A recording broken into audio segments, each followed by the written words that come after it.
313 اور 72 تو ظلم کے خلاف ٹکرا گئے. اس وقت ٹریننگ ایسی تھی آپ صلی اللہ علیہ وسلم کی قیادت میں، صحابہ، اہل بیت.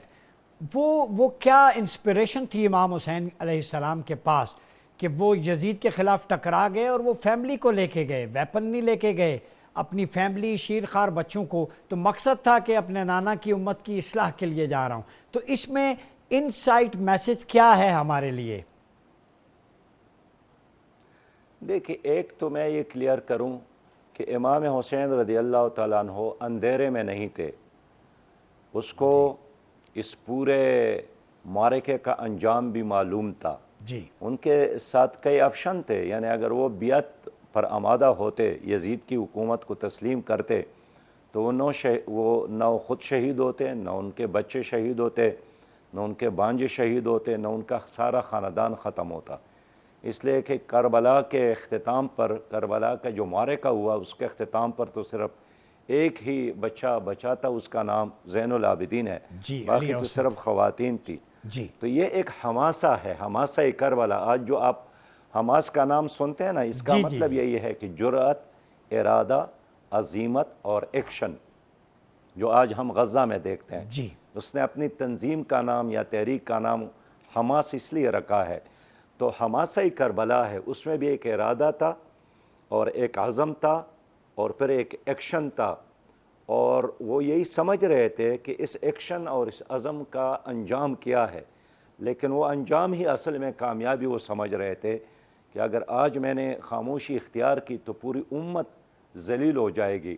اس کا نعرہ بھی یہی تھا نا کہ ہیہات من الذل، میں ذلت اور خواری کی زندگی سے پناہ مانگتا ہوں، دور ہو مجھ سے ذلت. اور اس نے یہی اس مطالبے کے جواب میں فرمایا تھا کہ جب لوگوں نے کہا کہ آپ بیعت کریں، انہوں نے یہی فرمایا کہ الحیات مع الظالمین الا برما، میں ظالموں کے ساتھ رہنا کیا سمجھتا ہوں؟ ذلت سمجھتا ہوں، رسوائی سمجھتا ہوں. ویسے میں آپ کے علم میں لانا چاہتا ہوں کہ حضرت ابو ہریرہ رضی اللہ تعالیٰ عنہ سے ایک حدیث وہ بیان فرماتے ہیں کہ مجھے نبی کریم صلی اللہ علیہ وسلم نے علم کے 2 برتن عطا کیے تھے. تو ایک برتن میں جو کچھ تھا وہ میں نے پوری امت کو پہنچایا، اور دوسری امت میں جو کچھ ہے اگر میں نے وہ بھی پہنچایا تو لوگ میرا گلا کاٹ دیں گے. اس سے مطلب یہی احوال تھے جن کے بارے میں رسول اللہ صلی اللہ علیہ وسلم نے ان کو بتایا تھا. اس طرح حضرت ابو ہریرہ رضی اللہ تعالیٰ عنہ کی ایک حدیث ہے کہ حضور نے فرمایا صلی اللہ علیہ وسلم کہ میں نے ایک خواب دیکھا کہ میری ممبر پر بچے اچھلتے کودتے ہیں، اور اس کا مطلب یہی تھا کہ ایک ایسا زمانہ آئے گا کہ اس طرح بچے مسلط ہو جائیں گے، یعنی نوجوان لوگ مسلط ہو جائیں گے امت کی امامت پر اور قیادت پر، اور انہی کی وجہ سے پھر یزید کی صورت میں حضور صلی اللہ علیہ وسلم کی امت کا شیرازہ جو تھا وہ بکھر گیا.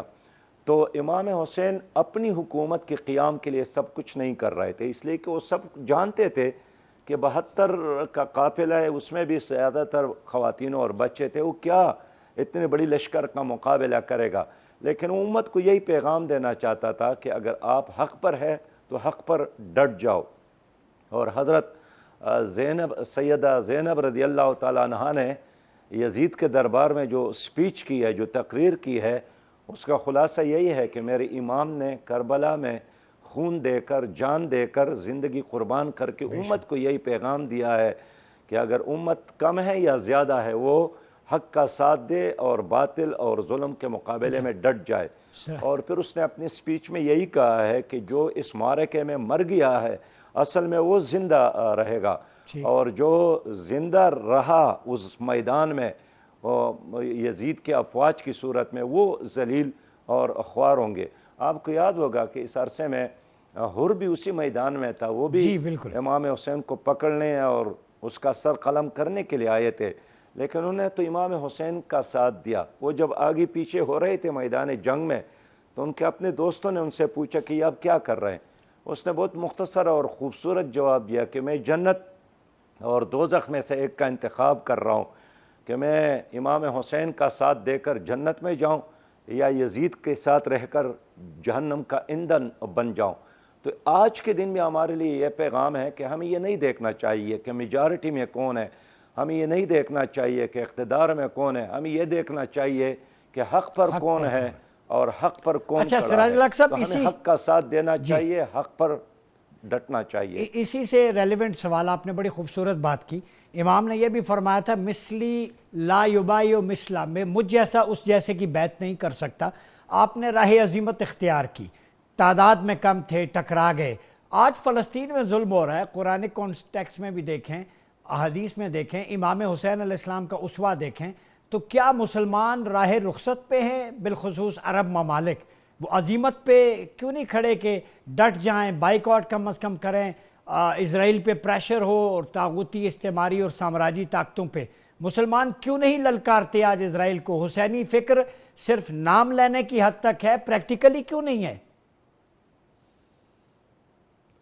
دیکھیے، جو آپ غزہ میں حماس دیکھ رہے ہیں، یہ ایک لحاظ سے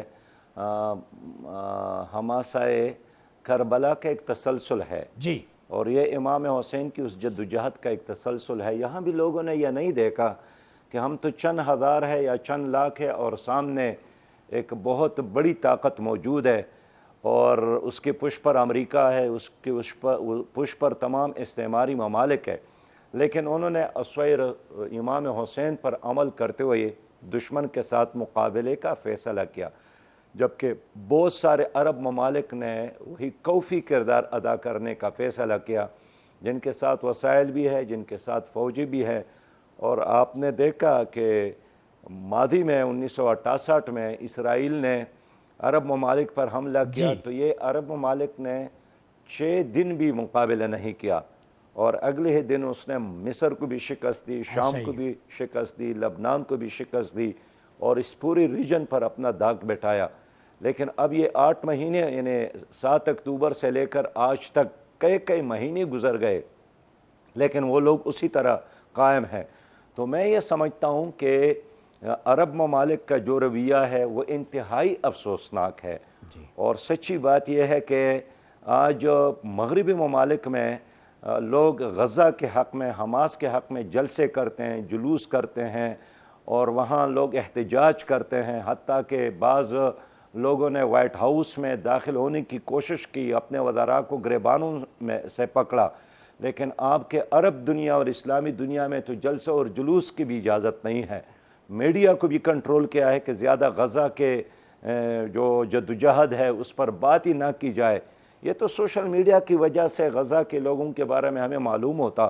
اگر آج بھی سوشل میڈیا کا وہ نہ ہوتا، سپورٹ نہ ہوتا غزہ کے لوگوں کو، تو لوگوں کو پتہ ہی نہیں چلتا، وہ 24 لاکھ لوگ ختم ہو جاتے اور عالم اسلام کو پتہ ہی نہیں چلتا۔ لیکن میں آپ سے عرض کروں گا کہ یہی وہ لوگ ہوں گے، یہی حکمران ہوں گے، عرب ہے یا غیر عرب ہے، خود جی پاکستان بھی اس میں شامل ہے۔ پاکستان نے اب تک کیا صرف بیان کے حد تک، کبھی کبھار، وہ بھی جب عوام کا پریشر آتا ہے، کوئی عملی اقدام نہیں کیا، کوئی مالی سپورٹ نہیں کیا۔ ہم ایٹمی پاور ہے، ہماری ساتھ بہترین دنیا کی فوج ہے، ہم 25 کروڑ عوام ہے، تو قیامت میں چلو عرب تو چھوڑو، اس کے وہ تو ضرور جواب دہ ہیں، لیکن ہم نے بھی کچھ نہیں کیا۔